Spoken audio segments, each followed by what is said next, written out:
The woods whispered peace, always had. Sunlight through leaves, a symphony of green and gold, air thick with earth and moss. This was my sanctuary. Black Hollow Forest called, promising adventure. I craved its embrace, the thrill of unknown paths. My friends, eager for a weekend escape, shared my excitement. We ventured into the woods, their laughter echoing behind me.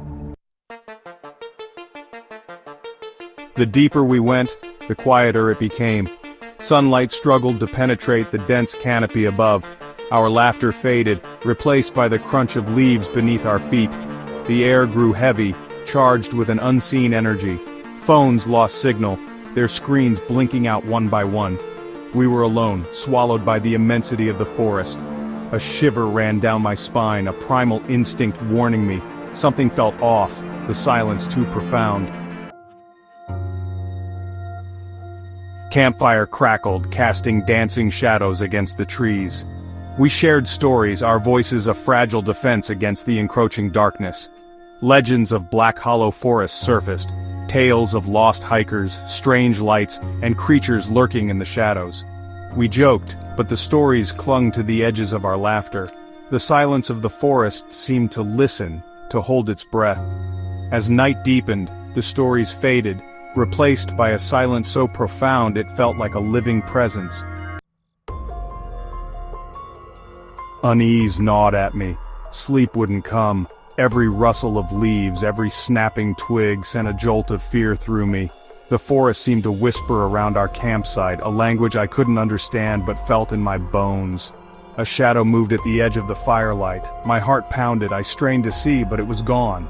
Fear, cold and primal, gripped me. I was alone in my terror, surrounded by the unsettling peace of the forest.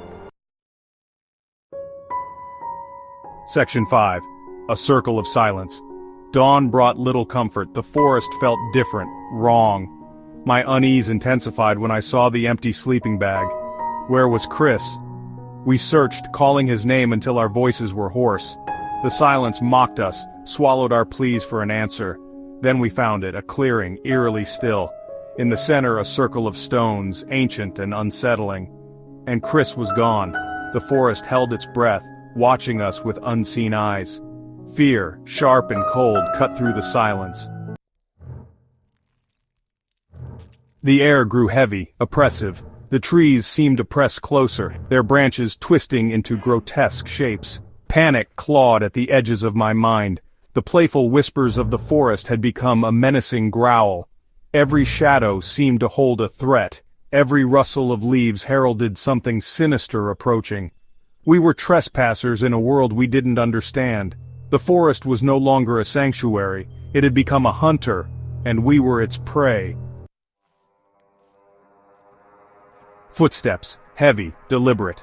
They echoed through the trees, circling us, herding us deeper into the woods. We ran, branches whipping at our faces, fear lending speed to our steps, but the footsteps followed, relentless, unyielding. The air grew colder, the sunlight above completely extinguished by the dense canopy. Panic choked me, the taste of fear metallic in my mouth. We were lost, alone, hunted by something ancient and powerful, something that moved with terrifying grace through the undergrowth.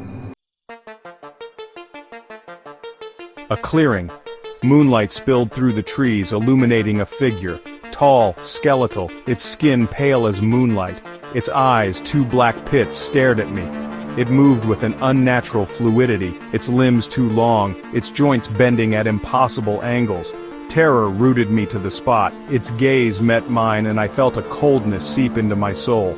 It wasn't malevolent, not exactly. It was ancient, powerful, and utterly indifferent to our terror. Then it turned, melting back into the shadows, leaving us in the cold moonlight, our breaths fogging the air. We never found Chris. The police searched, but the forest held its secrets close. Black Hollow Forest had claimed another victim.